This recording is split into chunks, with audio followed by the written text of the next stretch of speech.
am joined by a great Sunday panel. Joining me in studio, former Labour councillor Linda Scott. So wonderful to have you here. Great to be in the here. man cave, sitting in for Paul here. In Queensland, we've got One Nation Chief of Staff and candidate for Keppel in the upcoming state election, James Ashby. Welcome to the program. And in Melbourne, we have libertarian commentator Christian Abraham.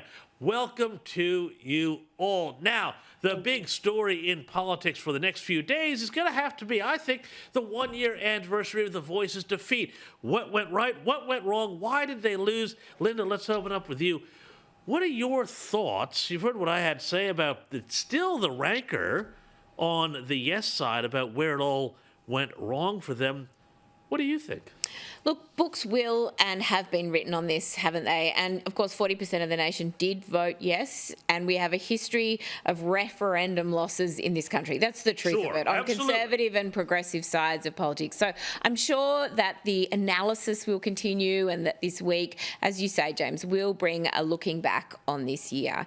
I think if anything, though, we want to look forward, and Australians at the moment in particular, given everything that's going on in the world, giving all the unrest in the Middle East, so many different reasons, Australians want unity. They want to have government that is working hard for them, that is producing clear outcomes in the public interest. And I think that some of these fights and trying to dredge up kind of all this dispute and disagreement, to be honest, belong where they are in the past. So I just hope that the commentary this week, when people look back on the referendum, they look back at where it went, what happened, where the campaigns could have improved, and there's no doubt that campaigns can always be improved, that they do so in the spirit of unity and moving forward together, not in a spirit of division.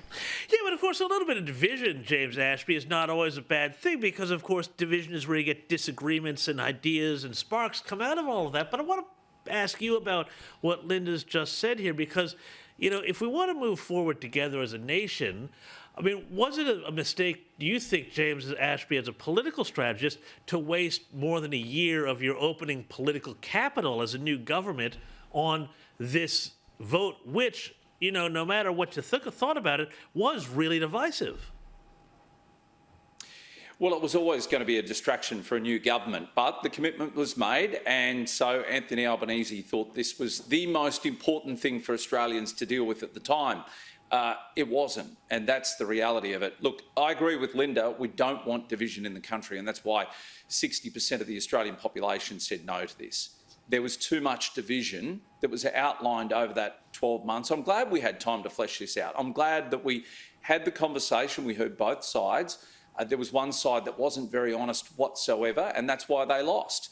And now we live 12 months on with a problem where Megan Davies still hasn't gotten over this. Anthony Albanese said that, look, whatever the outcome, we'll live by it. But there are people like Megan Davies who live in perpetual victimhood status, and so many other people within the Indigenous community, and white guilt is also playing a big part in this across the country from those on the left side of politics, and that's why we haven't been able to move on. Here in Queensland, the Liberal National Party are as much to blame for passing treaty as what Labor are, and we're now stuck in 3 years of truth-telling inquiries across Queensland, something that can't be unravelled despite the LNP claiming they've walked back from that position. But the genie's out of the bottle, or the rainbow serpent's out of the bottle in this case, and we can't put it back in. And the issue that we've got now is that division is continuing to flourish. We had a Bruce Highway blow up here just to the south of me a couple of months ago, and they had to do a cultural heritage report before being able to patch it up and reopen it. So the problem is being perpetuated by those still within Labor, still within the left, and I don't see any improvement until we reach a point where people say, enough's enough, let's just move on as Australians, all as one. Christian, I want to bring you in on the conversation here now, too, because one of the big things we keep hearing about this campaign now from people like Megan Davies is this idea that misinformation was responsible for the Voice falling over, not the fundamental problems with the proposal. Now, my colleague here, Peter Credlin, has a great column today.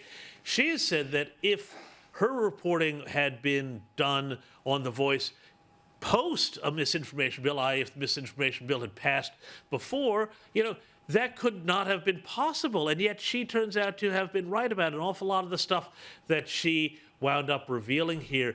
What do you think, Christian, about this misinformation bill? Is this a reaction to the failure of The Voice and a way to sort of get their own back? Or is this part of a broader kind of thing that we're seeing in Western democracies around the world where they're trying to figure out ways to limit speech in general? You want to frustrate me or get my blood to boil, James, bring up misinformation and stifling free speech. It is abhorrent that they are calling 60% of Australians stupid, pretty much, by saying that the reason why The Voice didn't get up was because there was misinformation around. People voted no in the referendum for several reasons, and having healthy conversations about a referendum that could potentially change our constitution was important. And it's important to hear people that you disagree with.